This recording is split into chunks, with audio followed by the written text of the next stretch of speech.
You're simply not going to believe this story. In fact, don't believe this just happened, but it did. I got a call from a acquaintance, and I don't necessarily want to refer to this person as a friend, given the absolute insanity of what they shared with me. But nonetheless, I got a phone call from someone who has been on the periphery of wanting to buy a home. But it seems like anytime mortgages uptick or downtick, I get a phone call and we have a conversation about what their options are and what might be right for them. But during this conversation, they revealed to me that they were excited, in fact, ecstatic, that they could pay their current rent with their American Express card. And if you look out the window, you can see that there are gray, stormy clouds in the sky.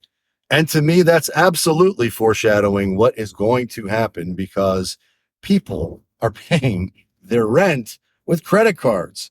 And this person shared with me how extremely excited they were because they were able to get sky miles or bonus points or some sort of incentive from the credit card to do so when they pay their rent with the credit card. And I know that right now, credit card debt is at an all-time high. I know that right now, there are millions of Americans who are barely able to pay the minimum payment on their credit card debt. Now, truthfully, I don't know that much about my friend's personal circumstance, and I pray to God that they've got the capital to be able to pay off their credit card debt at the end of each month in full, so they're carrying no debt. But I don't know if that's true or not. But I suspect most folks who are paying their rent with the credit card are doing it because they don't have the cash in order to pay their rent. And of course, I'm curious, so I asked them follow-up questions like, what's the interest rate of the credit card that you're doing this with? And I wasn't exactly surprised when they told me it was north of 30%, but you're paying your rent with a 30% interest rate on your credit card because you get some Sky Miles. And to be totally transparent, it wasn't for Sky Miles. I'm thinking Sky Miles because that's why I use many of my credit cards. But I pay them off in full at the end of the month. Nonetheless, he's getting 3% cash back on this credit card for paying his rent.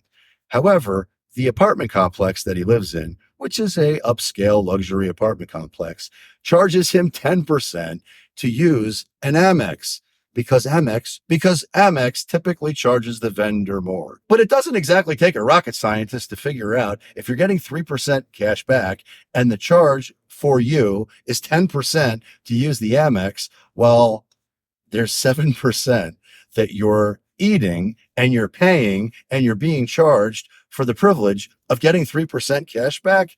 How does that make any sense? Well, it doesn't. And while this is only one person and one isolated story, and obviously not a big enough test group to get really any empirical data to be able to extrapolate what's happening across the rest of the rental market, I suspect if one person's doing it, there are plenty of other folks that are doing it. But if you're getting taxed 30% on your rent and you're getting taxed 10% an additional fees to use an Amex and you're only getting 3% cash back, well, you just made a horrible decision, which makes me question how financially solvent and how financially astute you are to begin with, because the numbers don't make sense, period. But that's where we're at today. Right now, in today's market, there are renters using credit cards to pay for their rent, which to me is a leading indicator that the rental market is soon to collapse. And while the inflation numbers just came out and they point to better than expected inflation results, it should be noted that energy and food, which are the two primary things that are squeezing most consumers, are not included in the core inflation data, which tells me the inflation situation is far worse than what they are telling us. And the consumer is far worse off if they think that paying their rent with credit cards is a good idea. But I'm curious what you think. Are you using credit cards to pay your rent or your mortgage or your car payment? Because if you are, I suspect you are in trouble. And I hope this person understands that Amex is not like most other credit cards. They will aggressively come after you and sue you and get a judgment against you and collect it if you leave them holding the bag. But student debt is back on the table. There are millions of Americans who have not had to pay on their student debt in a long time, and now they do. So get ready, folks. There's a storm coming. Volatility season's here, and it ain't going to be pretty.